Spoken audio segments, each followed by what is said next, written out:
महाभारत में एक पात्र था धृतराष्ट्र। उसने आंख में पट्टी बांध रखी थी और वो अंधा था और अपने पुत्र के किसी भी दोष को नहीं देखता था। उसने ऐसे ऐसे पात्र का सृजन किया था जिसमें शकुनी था, दुर्योधन था, दुशासन था। मुझे ऐसा लगता है कि इतिहास की पुनरावृत्ति हो रही है, इतिहास दोहरा रहा है। राजा बिल्कुल शांत बैठा है और ये बिल्कुल देखिए, बिल्कुल सोचने वाली बात है।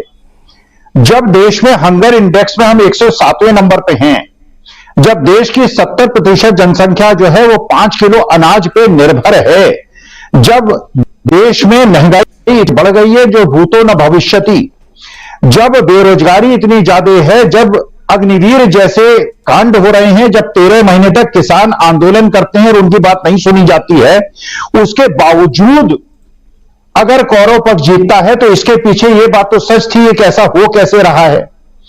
देखिए, वास्तविकता में जिस प्रकार का जहर घोला गया है, यह रिपोर्ट आती या ना आती, लेकिन यह प्रश्न चिन्ह तो हर राष्ट्र प्रेमी और भारत को प्यार करने वाले के दिमाग में था।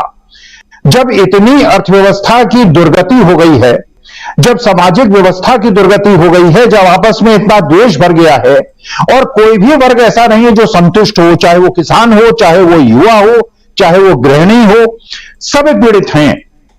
इसके बावजूद कौरव पक्ष की अगर विजय हो रही है तो प्रश्न तो उठता है कि ये कैसे हो रहा है, ये कैसे किया जा रहा है। तो इसका मतलब यह है कि एक इस प्रकार की व्यूह रचना की गई थी कौरव पक्ष द्वारा, और ये धृतराष्ट्र के द्वारा और दुर्योधन और दुशासन के द्वारा, कि उसने लोकतंत्र का चीरहरण किया। और इस चीरहरण के समय जो ये फेक अकाउंट्स थे, इन्होंने लोगों के माइंड को हाईजैक किया और लोगों के दिमाग में यह भरा कि महात्मा गांधी और पंडित जवाहरलाल नेहरू जैसे लोग, जिनको पूरा विश्व इज्जत से नाम लेता है और भारतवर्ष की प्रतिष्ठा जिनकी वजह से है, कोई भी सभ्य समाज अपने पूर्वजों को, अपने पुरखों को गाली नहीं देता है। लेकिन हमने ये एंटायर पॉलिटिकल साइंस पे कोई डिस्कशन नहीं, जो डिग्री विश्व में कहीं प्रचलित नहीं है। एक व्यक्ति का कोई सीनियर नहीं, कोई जूनियर नहीं, किसी विश्वविद्यालय से ये नहीं कहता विश्वविद्यालय कि हम इतने गौरवान्वित हैं कि हमारे जगह से वो महान पुरुष पढ़ा, ना उसका कोई अध्यापक है।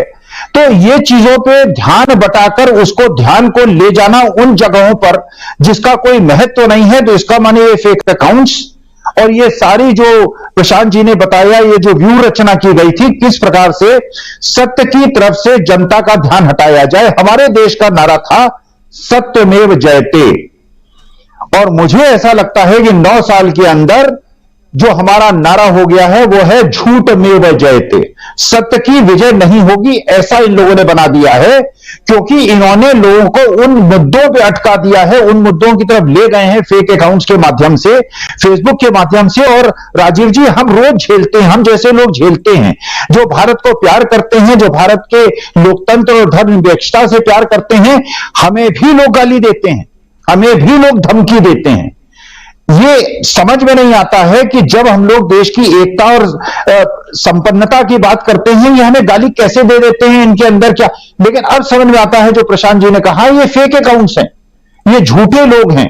तो इस प्रकार से गाली देकर या तो धकिया कर ये फेसबुक से हम जैसे लोगों लेने का प्रयास करते हैं कि इतना अपमान ये लोग नहीं झेल पाएंगे, ये बाहर हो जाएंगे। लेकिन हम लोग संघर्ष करते, इसलिए संघर्ष करते हैं कि इस मातृभूमि की भूमि का ऋण हमारे ऊपर है, हमारे को इस ऋण को चुकाना है, इस ऋण को उर्ऋण करना है।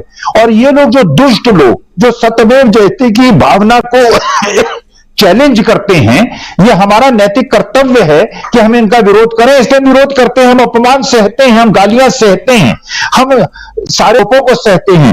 तो जो प्रशांत जी ने कहा, जो सारी चीजें, लेकिन मुश्किल क्या है कि जब राजा धृतराष्ट्र की तरह बिहेव कर रहा है, उसने जब वो अदानी जैसे लोगों के प्यार में, अरे अदानी से इतना प्रेम क्यों कर रहे हो भाई, अदानी को छोड़ते क्यों नहीं हो भाई, तुम सब पर रेड करा दोगे, तुम पत्रकारों पे रेड करा दोगे, प्रोफेसर्स पे रेड करा दोगे, तुम छात्रों पे रेड करा दोगे, तुम गरीब लोगों पे रेड करा दोगे, उनके घरों को बुलडोजर से तोड़वा दोगे। मां और बेटी, ब्राह्मण लड़की और एक उसकी मां जो है जलकर झोपड़ी के अंदर मर जाएंगी, उसका बाप जो है जला हुआ बाहर बैठा होगा, लेकिन इसके बावजूद तुम अदानी पे रेड नहीं कराओगे, दुनिया पे सब पे रेड करा दोगे। तो वास्तविकता में बिल्कुल पुनरावृत्ति हो रही है इतिहास की। एक दुशासन है, एक दुर्योधन है और एक तरफ ये पूरा कौरव पक्ष है। लेकिन हमें इस बात की संतुष्टि है क्योंकि उस युग में भी पांडव जीते थे, इस युग में भी हम चाहे कम होंगे, हम ही जीतेंगे, सत्य की ही विजय होगी और फिर सत्यमेव जयते ही हमारा नारा होगा।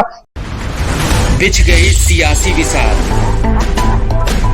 खेला जा रहा है सियासी खेल, जारी है वार पलटवार।